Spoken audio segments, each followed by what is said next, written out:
இன்னைக்கு நம்ம நிகழ்ச்சியில பிரபல பாடகர் நடிகர் வேல்முருகன் கலா தம்பதியோட ஆட்டோகிராஃப் தான் பார்த்துட்டு இருக்கோம்.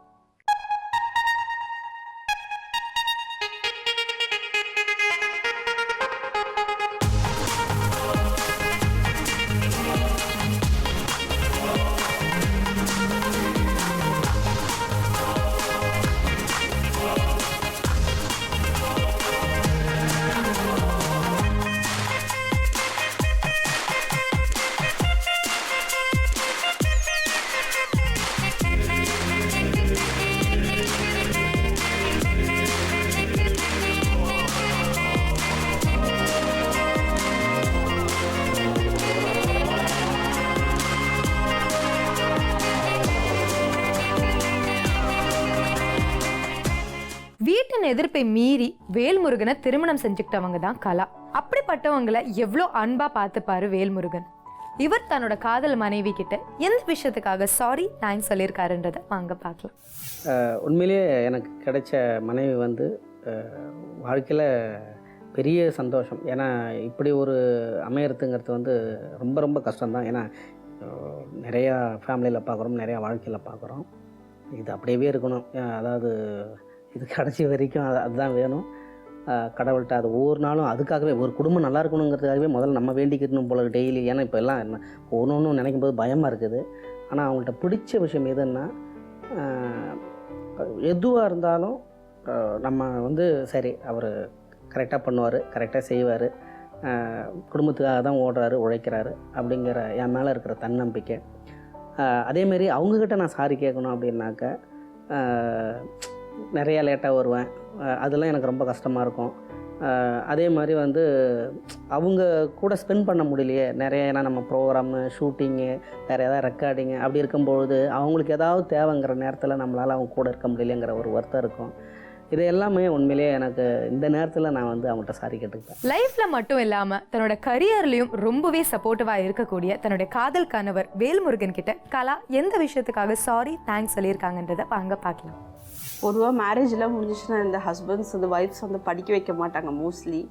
பட் வந்து எனக்கு வந்து ஃபுல் சப்போர்ட்டாக இருந்து நீ எவ்வளோ படிக்கிறதா படி, ஒன்றும் பிரச்சனை இல்லைன்னு சொல்லி இன்றைக்கி ஒரு பிஹெச்டி வரைக்கும் என்னை கொண்டுட்டு வந்திருக்காருன்னா அது அவரால் தான் பண்ண முடிஞ்சிருக்கு. ஸோ அவருக்கு அதுக்காக நான் வந்து ரொம்ப ரொம்ப தேங்க்ஸ் சொல்லிக்கிறேன்.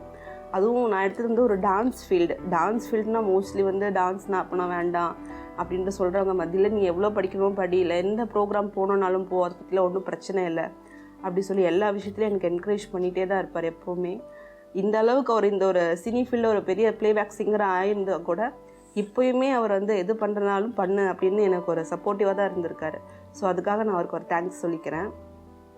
சாரி சொல்லணுன்னா கொஞ்சம் பேசிக்காக நான் கொஞ்சம் சோம்பேறித்தனமாக இருக்கேன். ஸோ அதுக்கு மட்டும் நான் ரொம்ப சாரி கேட்டுக்கிறேன். அவர் மாற்றிக்கோன்னு சொல்லிகிட்டே இருப்பார். ஸோ அதுக்காக நான் சாரி கேட்டுக்கிறேன். அதை தவிர்த்து வேறு ஏதாவது சின்ன சின்ன தப்பெல்லாம் பண்ணியிருப்பேன். ஸோ அதெல்லாம் உங்களுக்கு ஹர்ட் ஆயிருந்ததுன்னா இந்த நிகழ்ச்சி மூலியமாக நான் வந்து உங்கள்கிட்ட வந்து சாரி கேட்டுக்கிறேன். இதுக்கு மேல என்ன சொல்ல போற? சொல்றதுக்கு வேற ஏதாவது பொய் இருந்தா சொல்லிடு. அவ தான் ஏமாத்தி எல்லாத்தையும் என்கிட்ட இருந்து பறிச்சிட்டான்னு பார்த்தா நீயும் இப்போ அதே தான் பண்ணிருக்க. ஏன் ஆலியா, ஏன் இப்படி பண்ண? இந்த உலகத்துல பாட்டிக்கு அப்புறம் நான் யார் மேலேயாவது உயிரையே வச்சிருக்கேன்னா அது ஊ மேலதான் உனக்கு தெரியாதா? ஏன் இப்படி பண்ண ஆலியா? உனக்கு காசு பணம் அவ்வளவு முக்கியமா போயிடுச்சு. அதுக்காக நம்ம உறவை கூட மறந்துடுவியா?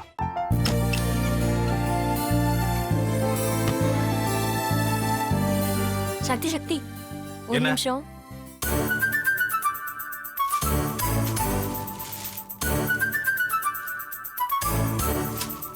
இந்தாங்க. என்ன இது? உங்களுக்கு பிடிச்ச பிராண்ட் செப்பல். இது என்ன நான் தலையில வச்சுட்டு தூங்கணுமா? சரி அதை விடுங்க. இங்க பாத்தீங்களா டைம் பீஸ். இதோட அலாரம்க்கு தான் நீங்க டெய்லி எந்திரிக்கணும். அதெல்லாம் என் மொபைல்ல இருக்கு. முத்து,